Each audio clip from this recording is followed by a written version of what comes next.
আসসালামু আলাইকুম। প্রিয় দর্শক, অন্য মঞ্চের আলাপচারিতায় আপনাদের সকলকে আমন্ত্রণ জানাচ্ছি। আজকে অনেকগুলো বিষয় নিয়ে কথা বলবো, তাই মানে শিরোনাম দেওয়া নিয়ে একটু বিপদেই পড়েছিলাম বলা যায়। তো শুরুতেই বলছি যে আজকেও একটা নির্বাচনের আগের জরিপের ফলাফল পত্রিকায় এসেছে। এর আগে একাধিকবার বিভিন্ন জরিপ হয়েছে এবং আমি বলেছি যে এইসব অধিকাংশ জরিপেরই পদ্ধতিগত মান খুবই দুর্বল এবং এগুলো আসলে পলিটিক্যালি বায়াসড। মানে এক একটা জরিপ এক একটা পার্টির পক্ষে, এবং যে কারণে কোনো জরিপে দেখা গেছে যে বিএনপি 70%, আবার তারপরেই আরেকটা জরিপে দেখা যাচ্ছে জামাত 60 বা 70%। সুতরাং এবং যেহেতু এই বিষয়টা নিয়ে আমি দীর্ঘকাল কাজ করেছি, এই বিষয়ে সামান্য লেখাপড়া আমার আছে, আমি বুঝতেই পারি যে এই জরিপগুলো আসলে কোয়ালিটিফুল না।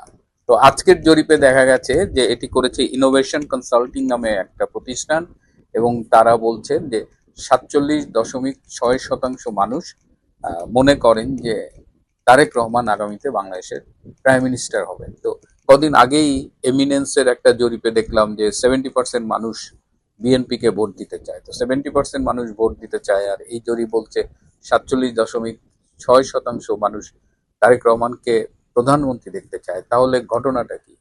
তারেক রহমানের জনপ্রিয়তা কি কমছে? জনপ্রিয়তা কমুক আর নাই কমুক, তিনি প্রচন্ড সমালোচনার মুখে আছে এবং তার দিকে সমালোচনার তীর ছুটছে মূলত জামাত এবং এনসিপির জোট থেকে। এবং শেরপুরে আপনারা জানেন যে একটি উপজেলার জামাতি ইসলামের আমির এক সংঘর্ষে নিহত হওয়ার পরে সামাজিক যোগাযোগ মাধ্যমে আমরা স্ট্যাটাস দেখেছি যেখানে তারেক রহমানকে রীতিমতো হত্যার হুমকি দেওয়া হয়েছে এবং তাকে কুপিয়ে নৃশংসভাবে হত্যা করা হবে। তো বাংলাদেশে এই যখন নির্বাচনের আগের অবস্থা, তখন আপনারা শুনেছেন কদিন আগে আমাদের মার্কিন রাষ্ট্রদূত ব্রেন্ট ক্রিস্টেনসন তিনি বলেছেন যে তারা চান যে বাংলাদেশে একটি উৎসব মুখর পরিবেশে নির্বাচন অনুষ্ঠিত হোক। সেই উৎসব মুখর পরিবেশে নির্বাচন অনুষ্ঠিত হওয়ার প্রত্যাশার পাশাপাশি আমরা দেখলাম যে মার্কিন সরকারের পক্ষ থেকে বাংলাদেশে মার্কিন নাগরিকদের এই নির্বাচনকালীন সময়ে চলাফেরার জন্য সতর্ক করে দেওয়া হয়েছে। সতর্ক করতেই পারে, সেটা নিয়ে আমাদের সমস্যা নেই, কিন্তু যে কারণে আমরা উদ্বিগ্ন যে সেখানে বলা হয়েছে যে নির্বাচনকে কেন্দ্র করে সহিংস এবং উগ্রবাদী আক্রমণ হতে পারে। সোজা কথায় জঙ্গিরা নির্বাচনের আগে বাংলাদেশের বিভিন্ন স্থানে হামলা করতে পারে, এবং সেই হামলা থেকে সাবধানে থাকবার জন্য, রক্ষা পাওয়ার জন্য আমেরিকা তার নাগরিকদের ভ্রমণ পরামর্শ দিয়েছে। তো যে রাষ্ট্রদূত উৎসবমুখর পরিবেশে নির্বাচন চায়, সেই দেশের সরকার কর্তৃপক্ষ বা দূতাবাস কি করে তার নাগরিকদের সতর্ক করে দেয়? তাহলে এই জঙ্গিদের বোমাবাজিটাই আসলে উৎসব। এইদিকে যখন এই বিষয়টি বলছি, আপনাদের মনে আছে যে গতকাল আমি বলেছিলাম যে আমেরিকা চায় বাংলাদেশে একটি অ্যান্টি ইন্ডিয়ান গভর্নমেন্ট ক্ষমতায় আসুক। এটা যখন বাস্তবতা, ঠিক তখনই আমেরিকায় আবার আমরা অন্য চিত্র দেখছি। খুব সম্প্রতি যে ভারতের মার্কিন রাষ্ট্রদূত এবং ট্রাম্পের বিশেষ দূত এই দক্ষিণ মধ্য এশিয়ার জন্য সার্জিও গার, তিনি ভারতের বিদেশ মন্ত্রী ডক্টর এস জয়শঙ্করকে তার কার্যালয়ে আমন্ত্রণ জানিয়েছিলেন এবং জয়শঙ্কর গিয়েছিলেন। আবার সার্জিও গারও জয়শঙ্করের কার্যালয়ে গিয়েছিলেন এবং তাদের মধ্যে একাধিক বৈঠক অনুষ্ঠিত হয়েছে। আপনারা হয়তো শুনেছেন যে আমেরিকার সাথে ভারতের যে বাণিজ্য চুক্তি, সেটা বহুত দিন ধরে আমরা শুনছি যে এই সই হয় তো কাল হয়, তো সেটি শেষমেশ আবার স্বাক্ষরিত হবার একটা কথা খুব জোরালো ভাবেই শোনা যাচ্ছে। এবং সবকিছু যদি ঠিক থাকে তাহলে ফেব্রুয়ারির 4 তারিখে ভারতের বিদেশ মন্ত্রী ডক্টর জয়শঙ্করের আমেরিকা সফরে যাবার কথা, এবং সেখানে আমেরিকার সাথে ভারতের ট্রেড ডিল স্বাক্ষরিত হবার কথা। তো এখন এই যে সার্জিও গারের সাথে ডক্টর এস জয়শঙ্করের যে একাধিক বৈঠক হলো, এখানে ভারতের পক্ষ থেকে আমরা বারবার বলেছি যে ট্রেড ডিল হওয়ার এই যে আলোচনাগুলো হয়েছে, সেখানে অনিবার্যভাবেই বাংলাদেশ বারবার উঠে এসেছে। এবং ভারত বাংলাদেশে এবং একটি স্থিতিশীল গণতান্ত্রিক সরকার চায়। ভারত বাংলাদেশে একটি ইনক্লুসিভ নির্বাচন চায়, যেখানে সব দলের অংশগ্রহণের মাধ্যমে একটি উৎসব মুখর পরিবেশে নির্বাচনটা হবে। এই ইনক্লুসিভ শব্দের সংজ্ঞা নিয়ে আপনারা দেখেছেন পশ্চিমা বিশ্বের ভণ্ডামি। তারা বলছে যে ইনক্লুসিভ মানে সব রাজনৈতিক দল না, ইনক্লুসিভ মানে ভোটাররা সবাই ভোট দিতে গেলেন কিনা। অথচ এরাই শেখ হাসিনার সরকারের আমলের নির্বাচনকে সমালোচনা করেন যে সেগুলো ইনক্লুসিভ ছিল না। অথচ মানে তাদের এই ভণ্ডামিগুলো আমরা কিন্তু খুব স্পষ্ট দেখতে পাচ্ছি। তো এবার এই সার্জিও গার এবং এস জয়শঙ্করের যে আলোচনাগুলো হয়েছে, সেখানে কিন্তু ভারতের পক্ষ থেকে খুব স্পষ্টভাবে বলে দিয়েছে যে তারা বাংলাদেশের রাজনীতিতে আওয়ামী লীগকে চায়। তারা যেমন একটা গণতান্ত্রিক স্থিতিশীল বাংলাদেশ চায়, তেমন বাংলাদেশ আওয়ামী লীগকে তারা চায়। এবং খুব স্পষ্টভাবে ভারতের পক্ষ থেকে জানিয়ে দেওয়া হয়েছে যে বাংলাদেশ আওয়ামী লীগ তাদের দীর্ঘদিনের পরীক্ষিত বন্ধু, এবং বাংলাদেশ আওয়ামী লীগ একটি গণতান্ত্রিক সংগঠন, এবং বাংলাদেশ আওয়ামী লীগ ক্ষমতায় থাকাকালীন এই বাংলাদেশ এবং ভারত এই অঞ্চলে জঙ্গিবাদ, সন্ত্রাস এগুলো নিয়ন্ত্রণে ছিল। সুতরাং এই যে ভারত এবং আমেরিকার যে সম্পর্ক, এবং সেখানে বাংলাদেশকে নিয়ে যে আলোচনা, সেখানে বাংলাদেশকে নিয়ে ভারতের একটা অবস্থান, আবার আমেরিকার একটা অবস্থান, এটা নিয়ে যখন আমি কথা বলছি, ঠিক তখনই জয়শঙ্করের একটি ঘনিষ্ঠ সূত্র আমাকে জানিয়েছে ভারত আজকাল মনে করছে যে আসলে এই যে আমেরিকার সাথে তারা যে রিসেন্টলি ডিফেন্স চুক্তি স্বাক্ষর করলো বা এখন ট্রেড ডিল নিয়ে তারা কথা বলছে, এটি আসলে মূলত এক ধরনের সময়ের অপচয়। তারা মনে করে যে আমেরিকা একই সাথে একই বিষয়ে দুই তিনটা অবস্থান নিয়ে এগোয়। তারা একদিকে ভারতের সাথে এক কথা বলে, তারা একদিকে বাংলাদেশের সাথে আর এক কথা বলে, তারা অন্য কোথাও গিয়ে আর এক রকমের কথা বলে। সুতরাং আমেরিকাকে তো এই সময়ে নতুন করে চেনা হলো। আমেরিকার সাথে এই সম্পর্ক বা বিভিন্ন চুক্তি করে সময় নষ্ট করাটা ভারত আর খুব ভালো কিছু একটা মনে করছে না। এবং ডিফেন্স চুক্তিতে যেটা বলা হয়েছিল যে ইন্দো প্যাসিফিক রিজিয়নে আমেরিকার সাথে ভারত মিলে মিশে একসাথেই নিরাপত্তা এবং স্থিতিশীলতা নিয়ে কাজ করবে। এবং আমরা অনেকবার বলেছি যে ভারতের চোখ দিয়ে আমেরিকা বাংলাদেশকে দেখবে। তো ভারত এই জায়গাগুলো এখন রিয়েলাইজ করছে, এবং ভারত মনে করে যে ইন্দো প্যাসিফিক অঞ্চলের শান্তি, নিরাপত্তা, স্থিতিশীলতা এগুলো নিয়ে আসলে আমেরিকার সাথে আর কাজ করবার কিছু নেই। তারা তাদের মতো করে তাদের মিত্রদের নিয়ে, অন্যদের নিয়ে কাজ করবে, কিন্তু আমেরিকার সাথে তারা এই বিষয়টা নিয়ে আর জোরাজুরি করতে চায় না। এই ডক্টর জয়শঙ্কর এবং সার্জিও গারের এই একাধিক বৈঠকের ফলে যে গুঞ্জনটি এখন আবার ডালপালা মেলছে, সেটা হলো তাহলে কি এই যে 12ই ফেব্রুয়ারি যে নির্বাচনটি হবার কথা, সেটা কি অনুষ্ঠিত হবে? কারণ এরকমও হতে পারে যে নির্বাচনের ঠিক 4-5 দিন আগে নির্বাচনকে স্থগিত বা বাতিল ঘোষণা করা হলো। সেই আলোচনাটা ওঠার পাশাপাশি এটাও শোনা যাচ্ছে যে আগামী 7-8 দিনের মধ্যে এমনও হতে পারে যে ডক্টর ইউনূসকে সরিয়ে একটা নতুন তত্ত্বাবধায়ক সরকারকে আনা হলো, এবং যাদের অধীনে নিকট ভবিষ্যতে একটি ইনক্লুসিভ নির্বাচন হবে। এই গুঞ্জনটি যখন ভেসে বেড়াচ্ছে, ঠিক তখন আজকে একটা খবরের প্রতি আমার দৃষ্টি আকর্ষিত হয়েছে। আমি খুবই অবাক এবং ব্যথিত হয়েছি যে আপনারা জানেন যে যখন যে সরকার ক্ষমতায় থাকেন, সেই সরকারের প্রধানমন্ত্রী বিশেষ করে তার অফিসে বা বাসস্থানে সরকারের পক্ষ থেকেই, সরকারি প্রতিষ্ঠানের পক্ষ থেকেই খাবার সরবরাহ করা হয়। যেমন গণভবনে বাংলাদেশ পর্যটন কর্পোরেশনের অধীন হোটেল অবকাশ থেকে খাবার যেত, এবং শেখ হাসিনা যখন প্রধানমন্ত্রী ছিলেন তখন গণভবনে এই খাবারগুলো যেত। কিন্তু আমরা পত্রিকায় দেখলাম যে শেখ হাসিনা যখন প্রধানমন্ত্রী ছিলেন তখন গণভবনে যেটা হয় যে এই বিলগুলো বাকি থাকে, পরে আবার সরকারের পক্ষ থেকে দেওয়া হয়। তো শেখ হাসিনার আমলে প্রায় 2.5 কোটি টাকার বিল বাকি পড়েছে। বর্তমান ইউনূস সরকারের আমলেও 43 লাখ পাঁচ টাকা খাবার বিল কিন্তু হোটেল অবকাশের কাছে বাকি রয়েছে। এখন স্বভাবতই প্রধানমন্ত্রী থাকাকালীন গণভবনের যে খাবার বিল, সেই বিলটির সরকারের কোষাগার থেকে যাওয়ার কথা, কিন্তু ডক্টর ইউনূস এই বিলটি আটকিয়ে দিয়েছে। মানে ব্যক্তিগত প্রতিহিংসা, নৈতিকতা, এই বিষয়গুলো নিয়ে আসলে এখন আমাদের ভাবতে হচ্ছে। ডক্টর ইউনূসকে যতই দেখছি ততই অবাক এবং বিস্মিত হচ্ছি যে একটা বিগত সরকার প্রধানের খাবারের বিলটাও তিনি আটকে দিচ্ছেন। মানে এই লেভেলের প্রতিহিংসায় তিনি ভুগছেন, অথচ নিজের 666 কোটি টাকা নিজের প্রতিষ্ঠানে কর মাফ করেছেন, আরো প্রায় কয়েক হাজার কোটি টাকা তিনি এই 17 মাসে বেনিফিটেড হয়েছেন। এই জন্য আসলে নিন্দা জানানোর ভাষাও আমাদের নেই। আজ সকালে, আজ 31শে জানুয়ারি 2026, আজ সকালে দিল্লিতে যুক্তরাজ্য থেকে আসা আওয়ামী লীগের নেতাদের এক প্রতিনিধি দলের সঙ্গে মুখোমুখি বৈঠক করেছেন বাংলাদেশের নির্বাসিত প্রধানমন্ত্রী শেখ হাসিনা। ভারত সরকারের অনুমতি ও সক্রিয় সহযোগিতা ছাড়া এই বৈঠক হতে পারত না।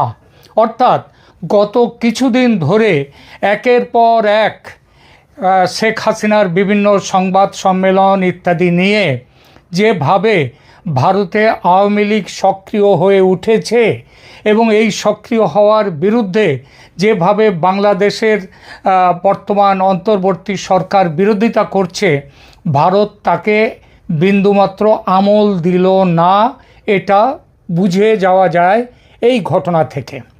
যথারীতি আওয়ামী লীগ দলের প্রতি ভারতের সমর্থন ক্রমশ, যেটা পরোক্ষ পর্যায়ে ছিল কিছুদিন আগেও, সেটা এখন প্রত্যক্ষ সহযোগিতার পথে চলতে যে শুরু করেছে, এটা নতুন করে বলার অপেক্ষা রাখে না। প্রশ্ন ওঠে, এই সহযোগিতা কি ৭১-এর মার্চের মতো সামরিক সহায়তার জায়গায় চলে যাবে? এই বিষয়টি নিয়ে এখনকার প্রতিবেদন।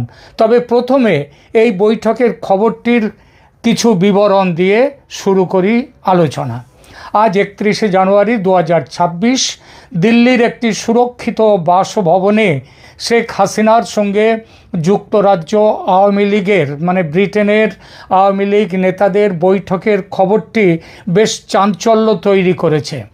গণমাধ্যমের খবর অনুযায়ী যুক্তরাজ্য আওয়ামী লীগের একটি প্রতিনিধি দল শেখ হাসিনার সঙ্গে দীর্ঘ ৫ ঘন্টা বৈঠক করেছেন। খেয়াল করবেন, বৈঠক চলার যে স্থায়িত্ব সময়টা খেয়াল করবেন, ৫ ঘন্টা। এই প্রতিনিধি দলটি লন্ডন থেকে দিল্লিতে পৌঁছেছিল কয়েকদিন আগে, আজ সকালে নয়, কিংবা কাল বিকেলে কিংবা রাত্রে নয়। প্রাপ্ত তথ্য যা বলছে, এই সময়ের মধ্যে তারা ভারত সরকারের বিভিন্ন মহলের সঙ্গে যোগাযোগ করেছেন। সেসব যোগাযোগ কোন বিষয়ে সেটা স্পষ্ট জানা যায়নি। তবে প্রধানমন্ত্রী শেখ হাসিনার সঙ্গে দেখা করাটা যে খুব একটা সহজ নয়, সেটা তো সবাই জানি। সুতরাং সেই দেখা করার কাজটা ছাড়াও তারা ভারতের প্রশাসনিক বিভিন্ন পর্যায়ে তারা আলোচনা করেছেন। প্রধানমন্ত্রী শেখ হাসিনার সঙ্গে যে বৈঠকটি তারা করেছেন, তার মোটামুটি বিস্তারিত তথ্য আজ সকালে প্রকাশ্যে এসেছে। এই প্রতিনিধি দলে ছিলেন যুক্তরাজ্য আওয়ামী লীগের সভাপতি জালাল উদ্দিন, সাধারণ সম্পাদক সৈয়দ সাজিদুর রহমান ফারুক, যুগ্ম সাধারণ সম্পাদক আনোয়ারুজ্জামান চৌধুরী, যিনি একদা সিলেটের মেয়র ছিলেন। এরা ছাড়াও আরও ২-৩ জন অন্যান্য নেতা, সর্বমোট ৫ জন নেতা এখানে ছিলেন। নিরাপত্তা ব্যবস্থা ছিল অত্যন্ত কঠোর। বৈঠকটি অত্যন্ত কঠোর গোপনীয়তা ও নিরাপত্তার মধ্যে অনুষ্ঠিত হয়। কীরকম তার একটু বিবরণ দিই। ভারতীয় নিরাপত্তা বাহিনীর বিশেষ গাড়িতে করে নেতাদের নির্দিষ্ট বাসভবনে নিয়ে যাওয়া হয়।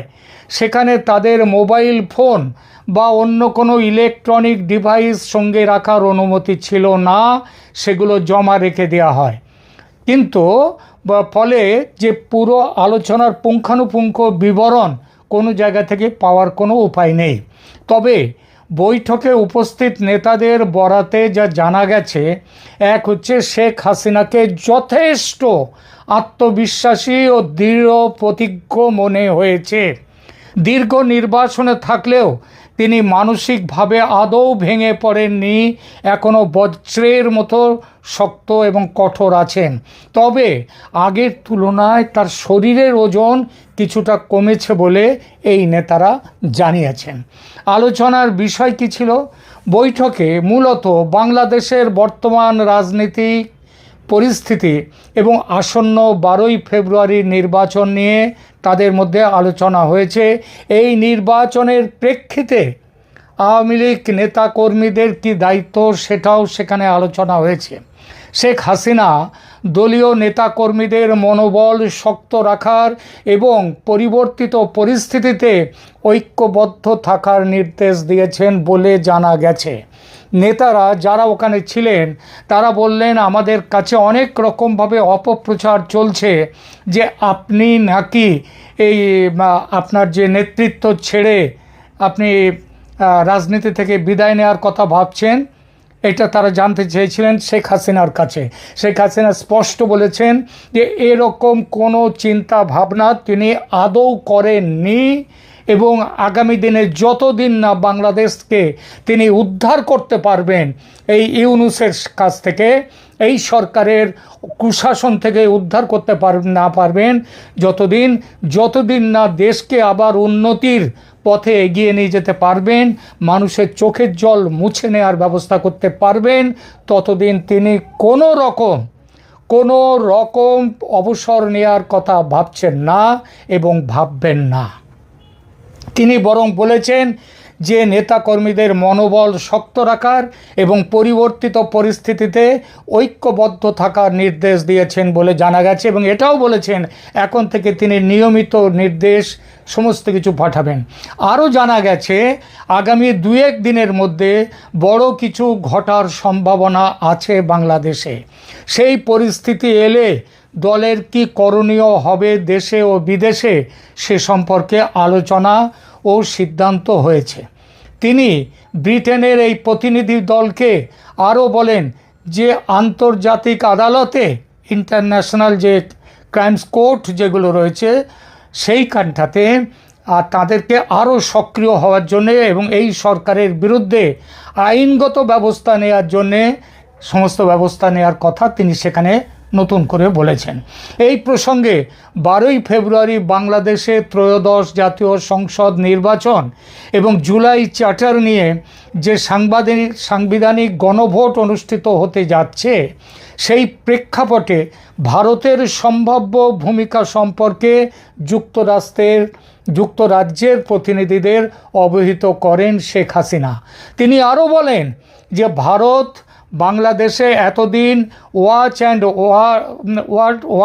অ্যান্ড ওয়াচ এই নীতি নিয়ে চলছিল, সেটা এখন পাল্টে গেছে। ভারতের অপেক্ষা করো এবং দেখো নীতি যে বড় পরিবর্তনের দিকে যাচ্ছে। সাম্প্রতিক ঘটনা প্রবাহ তার স্পষ্ট ইঙ্গিত দিচ্ছে। ভারতের এই কঠোর ও সতর্ক অবস্থান নিয়ে আন্তর্জাতিক মহলেও নানা বিশ্লেষণ চলছে। ভারত ঐতিহাসিকভাবে আওয়ামী লীগের ঘনিষ্ঠ হলেও বর্তমান পরিস্থিতিতে তারা বিএনপির সঙ্গে একটা স্ট্র্যাটেজিক যোগাযোগ বাড়িয়েছে।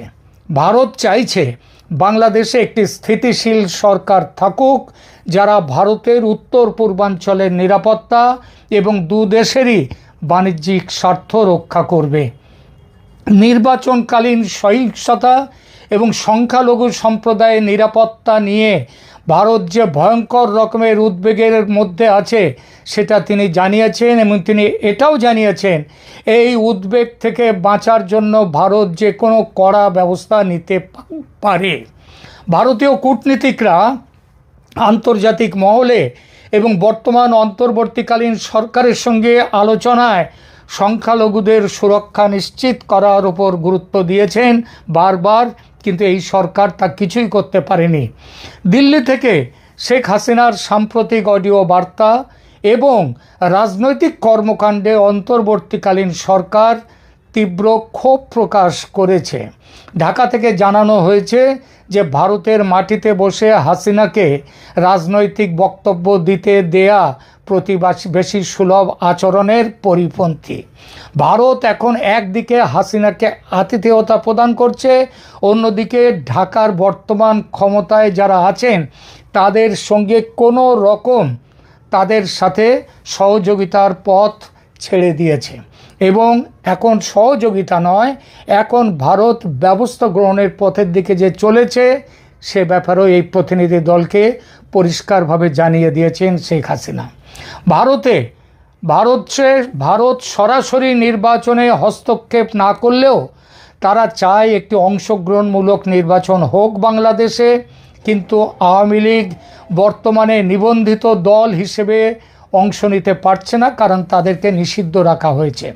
কিন্তু জামায়াতে ইসলামের মতো শক্তির উত্থান নিয়ে ভারতের কৌশলগত উদ্বেগের কারণ রয়েছে। সংক্ষেপে ভারত সরকার শেখ হাসিনাকে সর্বোচ্চ নিরাপত্তা দিয়েছে। 12ই ফেব্রুয়ারি নির্বাচনকে কেন্দ্র করে সরাসরি পক্ষ কিছু না নিয়েও তারা কিন্তু তাদের ওয়েট অ্যান্ড ওয়াচ যে নীতি তা থেকে সরে এসছে। ভারত সরকার সাধারণত চরম সংকট ছাড়া দূতাবাস কর্মীদের পরিবার সরিয়ে নেয়নি কোথাও, আজকে সেটা নিয়েছে। 21শে জানুয়ারি 2026 দেয়া ভারতের নন ফ্যামিলি পোস্টিং ঘোষণা এবং রামপাল বিদ্যুৎ কেন্দ্র থেকে কর্মকর্তাদের প্রস্থান কেবল নিরাপত্তাজনিত কারণ নয়, বরং একটি গভীর কৌশলগত বার্তার অংশ। দিল্লি স্পষ্ট করে দিয়েছে যে 12ই ফেব্রুয়ারি নির্বাচন ও জুলাই চার্টার গণভোটকে কেন্দ্র করে বাংলাদেশে ব্যাপক সহিংসতার আশঙ্কা রয়েছে।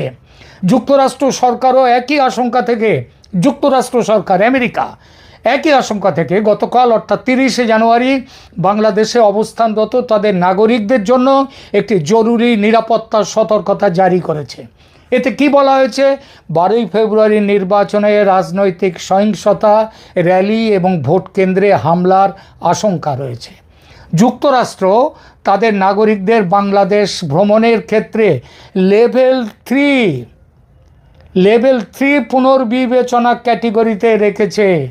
লেভেল 3 রিকনসিডার ট্রাভেল, মানে এই সময় বাংলাদেশে আসাটা ঠিক নয়, পুনর্বিবেচনা করার সিদ্ধান্ত। এছাড়া রামপাল বিদ্যুৎ কেন্দ্রের কর্মকর্তাদের চলে যাওয়া, জানুয়ারির শেষ সপ্তাহে 17 জন ভারতীয় কর্মকর্তাকে তুলে নিয়েছে দিল্লি, যাদের মধ্যে 9 জন হচ্ছে ঊর্ধ্বতন প্রকৌশলী, এবং এদের চলে যাওয়ার ফলে রামপাল বিদ্যুৎ কেন্দ্র আপাতত তাদের কাজ প্রায় বন্ধ হওয়ার মুখে। এছাড়া ভারত যে ফ্রেন্ডশিপ পাইপলাইন দিয়ে যে ডিজেল পাঠাচ্ছিল, পেট্রোল পাঠাচ্ছিল, গ্যাস পাঠাচ্ছিল বিভিন্ন অন্য জায়গা থেকে, সেসবগুলো বন্ধ করে দেওয়ার ব্যাপারে সিদ্ধান্ত নিয়ে ফেলেছে। শুধু ঢাকা বা দিল্লি নয়, আন্তর্জাতিক বিভিন্ন প্রভাবশালী গণমাধ্যম পর্যন্ত এই পরিস্থিতিকে ভীষণ রকমের বিপজ্জনক বলে আখ্যা দিয়েছে। উইয়ন ও ভারতীয় গণমাধ্যম তারা বাংলাদেশে ক্রমবর্ধমান ভারত বিরোধী মনোভাব এবং উগ্রবাদী শক্তির উত্থানকে প্রধান ইস্যু হিসেবে তুলে ধরেছে। তাদের মতে বাংলাদেশে ভারতীয় স্বার্থ স্থাপনাগুলো এখন সরাসরি হুমকির মুখে, আর এটা হলে সন্ত্রাসবাদ দমনে কঠোর ব্যবস্থা নেবে ভারত, যেমনটা অপারেশন সিন্দুরে সময় পাকিস্তানে করেছে ভারত।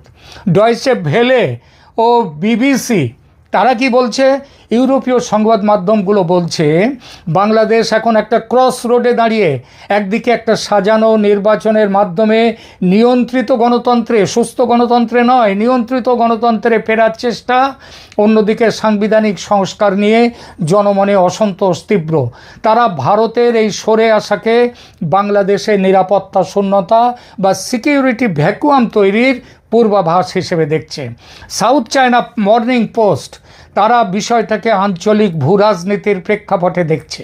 তাদের মতে ভারত যদি বাংলাদেশ থেকে মুখ ফিরিয়ে নেয় বা কঠোর অর্থনৈতিক অবরোধই শুরু করে দেয়, সামরিক অবরোধের কথা ভাবছি না, তাহলেও তা বাংলাদেশের অর্থনীতিতে চরম বিপর্যয় ডেকে আনবে। সার্বিক পরিস্থিতি নিয়ে, সব কিছু নিয়ে প্রতিনিধি দলের সঙ্গে শেখ হাসিনার বিস্তারিত আলোচনা হয়েছে। আমাদের কাছে এও খবর আছে যে গত কয়েকদিনে তিনি ভারতে থাকা আওয়ামী লীগের বিভিন্ন পর্যায়ের নেতাদের সাথে তিনি আলোচনা করেছেন। সেই সমস্ত আলোচনায় দলের রুখে দাঁড়ানো, রাজনৈতিক কার্যক্রম শুরু করা, তার নিজের দেশে ফেরা, এই নেতাদের দেশে ফেরা, এই সব কিছুর দিনক্ষণ নিয়ে নীল নকশা তৈরি করে ফেলেছেন প্রধানমন্ত্রী শেখ হাসিনা। আর সেই নীল নকশায় ভূমিকা রয়েছে ভারত সরকারেরও। পরিস্থিতি নির্ভর করছে প্রস্তাবিত নির্বাচনের ওপর। এই একই দিকে তাকিয়ে আছে ভারত। নির্বাচন স্থগিত হলে ভারত ও আওয়ামী লীগ যৌথভাবে কার্যকর করতে নামবে প্ল্যান এ। আর নির্বাচন বহাল থাকলে, যদি নির্বাচন হয়, নিয়ন্ত্রিত গণতন্ত্র, জালিয়াতির নির্বাচন, এটা যদি বহাল থাকে, নির্বাচন যদি হয়ে যায়, সেক্ষেত্রে আসবে প্ল্যান বি। দুটোতেই জড়িয়ে থাকবে সামরিক অভিযান, গৃহযুদ্ধের সম্ভাবনা। সুতরাং সব মিলিয়ে বড় কিছু যে ঘটতে চলেছে বাংলাদেশে, সেটা পরিষ্কার। ক্ষমতায় না থেকেও কিভাবে ক্ষমতার চর্চা করতে হয় শেখ হাসিনা সেটাও বাংলাদেশের রাজনীতিকে শিখিয়ে চলেছেন নিয়মিত। লক্ষ্য করুন, সন্ত্রাসীদের দ্বারা বাংলাদেশ দখল হওয়ার কারণে ক্ষমতাচ্যুত হওয়ার পর থেকেও তিনি মূলত বাংলাদেশের রাজনীতিকে নির্দেশনা দিয়ে চলেছেন। নির্বাসনে থেকেও তিনি এমন একটি ন্যারেটিভ গড়ে তুলেছেন যা ইউনূস প্রশাসনের বৈধতাকে চ্যালেঞ্জ করছে, আন্তর্জাতিক সমর্থন সংগ্রহ করছে এবং দেশের ভেতরের শক্তিগুলোকে একত্রিত করার আহ্বান জানাচ্ছে। এই নির্দেশনাগুলো ধাপে ধাপে বিশ্লেষণ করলে স্পষ্ট হয় যে তার লক্ষ্য শুধু বর্তমান প্রশাসনকে অস্থিতিশীল করা নয়, বরং ভবিষ্যতের রাজনৈতিক ল্যান্ডস্কেপকে পুনর্নির্মাণ করা। বাংলাদেশকে নিয়ে তিনি যেসব নির্দেশনা দিয়েছেন তাই আজকে আলোচনা করব।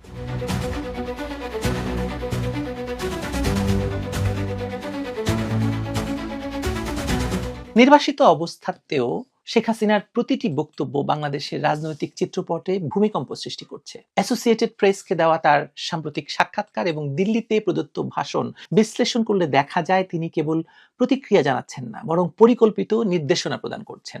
এই নির্দেশনার লক্ষ্য আসলে বহুমুখী: আন্তর্জাতিক জনমত গঠন, অভ্যন্তরীণ রাজনৈতিক চাপ সৃষ্টি এবং ইউনূস সরকারের বৈধতা প্রশ্নবিদ্ধ করা। তার প্রথম নির্দেশনা আন্তর্জাতিক সম্প্রদায়ের উদ্দেশ্যে: অবাধ এবং সুষ্ঠু নির্বাচন, শান্তি স্থাপন। এই দুটি শব্দচয়ন দিয়ে তিনি বোঝাতে চাইছেন যে আওয়ামী লীগকে নিষিদ্ধ করে যে নির্বাচন আয়োজিত হচ্ছে তা গণতান্ত্রিক মানদণ্ড পূরণ করছে না। যখন তিনি বলেন দেশের জনসংখ্যার একটি উল্লেখযোগ্য অংশকে ভোট দিতে দেওয়া হচ্ছে না, তখন তিনি মূলত একটা বার্তা দেন। তার বার্তাটা এই যে এই নির্বাচনে আন্তর্জাতিক সমর্থন থাকা উচিত নয়, এবং তিনি একই সঙ্গে তার নেতাকর্মীদেরও বলেন যে এই নির্বাচন থেকে শত হাত দূরে থাকতে। এটাই তার প্রথম নির্দেশনা। নির্বাচন যদি অংশগ্রহণমূলক না হয় তবে তা নির্বাচন নয়, প্রহসন। আর প্রহসনের স্বীকৃতি দেওয়া মানে রাষ্ট্রের উপর নতুন করে অপরাধ চাপানো। দ্বিতীয় নির্দেশনা ইউনূস প্রশাসনের বৈধতা নিয়ে: যে সরকারের জন্ম বর্জনের মধ্য দিয়ে সেই সরকার কখনো বিভাজিত একটি রাষ্ট্রকে ঐক্যবদ্ধ করতে পারে না। খুব স্পষ্ট কথা। এই বাক্য আসলে একটি রাজনৈতিক রায়। তিনি ইউনূস সরকারকে কেবল অকার্যকর নয়, বরং অবৈধ হিসাবে চিহ্নিত করছেন। তার এই অবস্থান পরিষ্কার যে এই সরকারের সঙ্গে কোনো আপোষ নয়, বরং এর পতন তিনি ঘটাবেন। তৃতীয় নির্দেশনা দেশের অভ্যন্তরীণ শক্তিগুলোর জন্য। দিল্লির অনুষ্ঠানে তিনি যে 5টি পদক্ষেপের কথা বলেছেন তা আদতে একটি কর্মসূচি: অবৈধ সরকার অপসারণ, সহিংসতা বন্ধ, নারী এবং সংখ্যালঘুর সুরক্ষা, মত প্রকাশের স্বাধীনতা এবং জুলাই সন্ত্রাসের আন্তর্জাতিক তদন্ত। এই প্রতিটি দাবি ইউনূস সরকারের বিরুদ্ধে তীব্র তীব্র আঘাত। বিশেষত জাতিসংঘের তদন্তের প্রসঙ্গ তুলে তিনি বিষয়টিকে আন্তর্জাতিক পর্যায়ে নিয়ে গেছেন। প্রথম থেকেই তিনি এটি চাইছেন। চতুর্থ নির্দেশনা আদর্শিক লড়াইয়ের: মুক্তিযুদ্ধের চেতনা, ধর্মনিরপেক্ষতা এবং বহুত্ববাদের বিপরীতে জামায়াত ইসলামীর উত্থানকে বিপজ্জনক হিসেবে উপস্থাপন করেছেন। এই নির্বাচনে জামায়াত নেতৃত্বাধীন জোটের শক্তিশালী অবস্থান এবং তাদেরকে ক্ষমতায় আনতে চাওয়া এবং বিএনপির সঙ্গে জামায়াতকে ভিড়িয়ে দিয়ে একটা তথাকথিত মৈত্রীর ব্যবস্থা করা, তিনি সেটা তার বক্তব্যে জোরালোভাবে তুলে ধরেছেন। তিনি বুঝাতে চাইছেন যে আওয়ামী লীগের অনুপস্থিতিতে রাষ্ট্রের মৌলিক চরিত্র পরিবর্তন হয়ে যাচ্ছে বা হতে পারে, এবং সেটা থামাতে হবে, যা জামায়াত এবং বিএনপি উভয় পক্ষ মিলে নিশ্চিত করছে। এটাকে বন্ধ করতে হলে আওয়ামী লীগের উপস্থিতি দরকার। তিনি বারবার বলছেন বাংলাদেশে এখন রাজনীতি নেই, বাংলাদেশে এখন সবকিছু চাপিয়ে দেওয়া আছে, এবং আওয়ামী লীগ মাঠে উপস্থিত না থাকলে বাংলাদেশে যে রাজনীতি থাকে না তার প্রমাণ তিনি দিয়ে চলছেন বারবার, এবং বলছেন সে কথা। পঞ্চম নির্দেশনা ভবিষ্যৎ রাজনীতির জন্য: তারেক রহমানের নেতৃত্বে বিএনপি এবং জামায়াতের জোট যখন নির্বাচনী প্রস্তুতিতে ব্যস্ত, তখন হাসিনা নিজেকে প্রতিযোগী নয়, বরং বৈধতার মানদণ্ড হিসেবে উপস্থাপন করছেন। তিনি নির্বাচনে নেই, কিন্তু নির্বাচনকে বিচার করার অধিকার নিজের হাতে রেখেছেন। সবচেয়ে কৌশলী দিক হলো তিনি নিজের বিগত আমলের ত্রুটিও স্বীকার করছেন। তিনি বলেছেন যে আমি স্বীকার করছি আদর্শ পরিস্থিতিতে অনেক দূরে ছিল আমার সময় অনুষ্ঠিত নির্বাচনগুলো, কিন্তু এখন যারা দাবি করছে আদর্শ নির্বাচন করবে তারা করছে না কেন?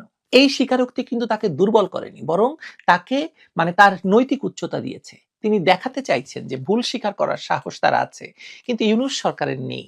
এখন যে নির্বাচন হচ্ছে বা এখন যে নির্বাচনের তোড়জোড় চলছে তার সঙ্গে তার আমলে হওয়া নির্বাচনকে মেলানোর কোনো সুযোগ নেই, কারণ তখন সকল পক্ষের জন্যই উন্মুক্ত ছিল নির্বাচনে অংশগ্রহণের সুযোগ নেওয়ার, কিন্তু তারা সে সুযোগ নেয়নি। সেটাও তাদের গণতান্ত্রিক অধিকার। নির্বাচনে না যাওয়ার অধিকার কারোর থাকতেই পারে, কোনো রাজনৈতিক দলের থাকতে পারে, এবং তিনি সেই অধিকারের চর্চা করেছেন। কিন্তু এখন তো আওয়ামী লীগকে নির্বাহী ক্ষমতার জোরে নির্বাচন থেকে দূরে সরিয়ে রাখা হচ্ছে, কার্যত নিষিদ্ধ করে রাখা হয়েছে। আন্তর্জাতিক মহল থেকে শুরু করে দেশের ভেতরের প্রতিটি শক্তির কাছে তার বার্তা খুব স্পষ্ট। এই নির্বাচন বিশ্বাসযোগ্য নয়, এই সরকার অবৈধ, এবং এই পথে এগোলে বাংলাদেশ আরো অস্থিতিশীল হবে। এই কারণেই প্রতিটি বক্তব্যের পর ইউনূস সরকার, মানে শেখ হাসিনার প্রতিটি বক্তব্যের পর ইউনূস সরকার কাঁপতে থাকে, কারণ তিনি ক্ষমতার বাইরে থেকেও বৈধতার প্রশ্নটি নিয়ন্ত্রণ করছেন, যা যে কোনো শাসকের জন্য সবচেয়ে বড় চ্যালেঞ্জ।